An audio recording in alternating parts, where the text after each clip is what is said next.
এখনও তীব্র গরমে অস্থির বরিশালবাসী। এই সুযোগে সেখানে বাড়ছে ডাবের দাম। অসাধু সিন্ডিকেটের দৌরাত্মে এই গ্রীষ্মে সাধারণ মানুষের নাগালের বাইরে চলে গেছে ডাবের দাম। লাগামহীনভাবে ডাবের দাম বাড়লেও নিয়ন্ত্রণে কোনো পদক্ষেপ নেই সংশ্লিষ্টদের। এতে হতাশ স্থানীয় ক্রেতারা। তাদের দাবি শিগগির নেওয়া হোক প্রয়োজনীয় পদক্ষেপ। বরিশাল থেকে মুজিবুর রহমান নাহিদের তথ্যচিত্রে ডেস্ক রিপোর্ট। সারা দেশের মতো এখনো তীব্র গরমে নাকাল বরিশালবাসী। ফলে তৃষ্ণা নিবারণের চাহিদা বেড়েছে ডাবের। এই সুযোগে পাল্লা দিয়ে বাড়ছে ডাবের দাম।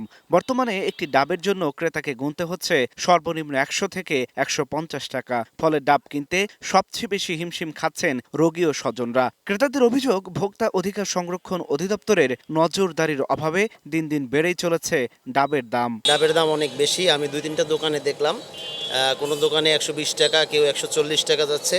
গরম না থাকলে হয়তো দেখা যাচ্ছে এইটা প্রায় ৯০ টাকা বা ৮০ টাকা খাওয়া যায়।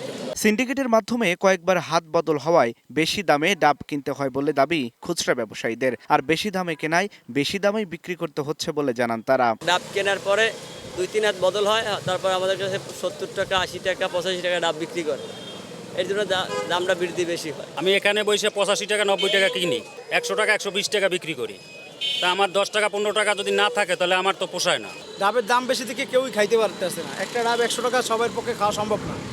একটা সামান্য নিম্নতম লোক সে একটা ডাব খাইতে পারবে না। তবে ভোক্তা অধিকার সংরক্ষণ অধিদপ্তরের কর্মকর্তারা বলছেন, বিভিন্ন সময়ে অভিযান চালিয়ে ডাবের দাম নজরদারি করা হচ্ছে। প্রধান কার্যালয় থেকে সময় সময় নির্দেশনা আসে দেখার জন্য, তখন আমরা দেখি। এছাড়া আমরা স্থানীয় পরিস্থিতি বিবেচনায় বিভিন্ন সময় অভিযানে আমরা যে ডাবের দামের বিষয়টা দেখি। শুধু নজরদারি বা আশ্বাস নয়, সাধারণ মানুষ যাতে ন্যায্য মূল্যে ডাব কিনতে পারে সেজন্য সংশ্লিষ্ট দপ্তরের দ্রুত হস্তক্ষেপ কামনা করেন বরিশালবাসী।